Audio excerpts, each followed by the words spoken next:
ನೋಡಿ ಇವತ್ತು ನಾನು ಮಾಡ್ತಾ ಇರೋದು ಹಾಗಲಕಾಯಿ ಪಲ್ಯ. ಹಾಗಲಕಾಯಿನ ಚಿಕ್ಕದಾಗಿ ಕಟ್ ಮಾಡಿಕೊಂಡು ಸ್ವಲ್ಪ ಉಪ್ಪು ಹಾಕಿ ಇಡಬೇಕು, ಕೈಗೆ ಎಲ್ಲ ಹೋಗ್ತದೆ. ಆಮೇಲೆ ಇಲ್ಲಿ ಎಣ್ಣೆಗೆ ಈರುಳ್ಳಿ, ಜೀರಿಗೆ, ಸಾಸಿವೆ ಹಾಕಿ ಚೆನ್ನಾಗಿ ಬೇಯಿಸ್ಕೋಬೇಕು. ಬೇಯಿಸ್ಕೊಂಡ್ಮೇಲೆ ಖಾರದ ಪುಡಿ ಹಾಕಬೇಕು.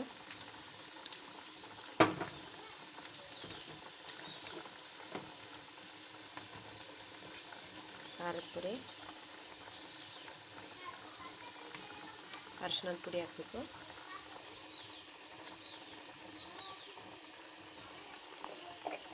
ಅರಿಶಿಣದ ಪುಡಿ ಹಾಕಿದ್ಮೇಲೆ ಈ ಹಾಗಲಕಾಯಿಗೆ ನೀರು ಹಾಕಿ ಚೆನ್ನಾಗಿ ತೊಳ್ಕೊಬೇಕು. ಒಂದು ಸಾರಿ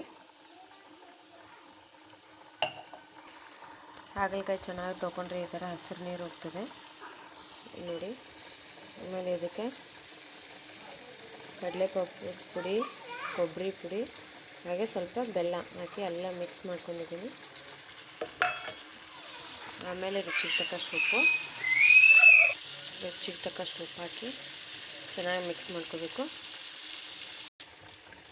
ನೋಡಿ ಚೆನ್ನಾಗಿ ಮಿಕ್ಸ್ ಮಾಡಿಕೊಂಡು ಒಂದು ಸ್ವಲ್ಪ ನೀರು ಹಾಕೋಬೇಕು. ಬೆಲ್ಲ ಹಾಕಿದ್ದೀವಿ ಅಂದರೆ ಕಹಿ ಆಗಲ್ಲ.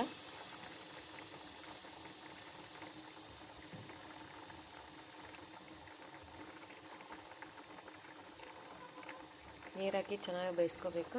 ಬೇಯಿಸ್ಕೊಂಡ್ಮೇಲೆ ಹಾಗಲಕಾಯಿ ಪಲ್ಯ ರೆಡಿ.